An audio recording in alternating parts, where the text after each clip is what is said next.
Halo semuanya, apa kabar? Senang sekali saya Budi Satrio Adiwibowo kembali menjumpai Anda terkait komunikasi internasional. Dan pada kesempatan kali ini kita akan berbincang-bincang mengenai perspektif dalam komunikasi internasional, di mana perspektif tersebut terbagi menjadi tiga, yakni perspektif diplomatik, kemudian perspektif propaganda, dan perspektif jurnalistik. Tentunya ketiga perspektif tersebut untuk penanaman pengaruh yang mengandung ideologi, politik, ekonomi, sosial, dan kebudayaan. Perspektif diplomatik akan menghasilkan kebijakan luar negeri yang kemudian akan merumuskan diplomasi, apakah persuasif ataukah koersif ya.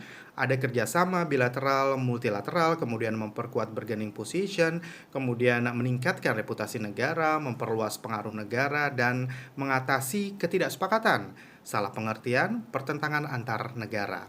Dan tentunya setelah diplomasi kita bisa melihat atau membentuk klasifikasi negara nih berdasarkan kategori atau kekuatan. Memudahkan penilaian kekuatan dan kemampuan suatu negara, mengetahui perilaku komunikasi internasionalnya, memudahkan diplomat merencanakan komunikasi efektif.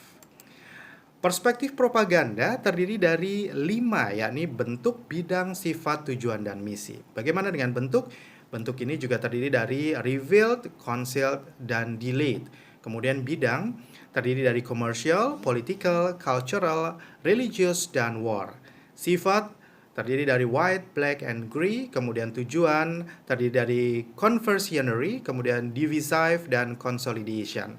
Bagaimana dengan misi? Terdiri dari defensive, offensive, dan counter. Tentunya Anda harus bisa menjelaskan semuanya ya.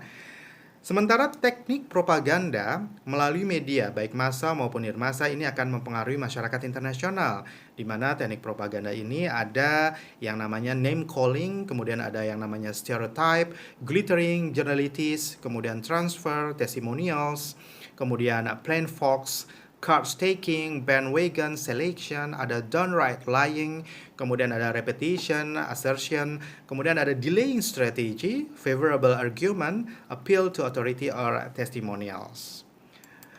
Persamaan dari perspektif propaganda dan perspektif jurnalistik adalah untuk mengubah kebijakan dan kepentingan suatu negara atau memperlemah posisi negara lawan dengan cara persuasif. Dan perbedaannya, kalau perspektif propaganda ini menggunakan media massa dan nirmassa, iklan jargon, kalau perspektif jurnalistik ini menggunakan media massa, mampu menyamarkan propaganda ke dalam bentuk berita, ya. Dan perspektif jurnalistik ini terdiri dari agenda setting dan framing, di mana kalau agenda setting menginformasikan isu-isu apa saja yang dianggap penting, dan framing pembingkaian informasi agar menjadi jauh lebih menarik. Semoga bermanfaat dan kita akan berjumpa kembali di sesi berikutnya. Salam komunikasi.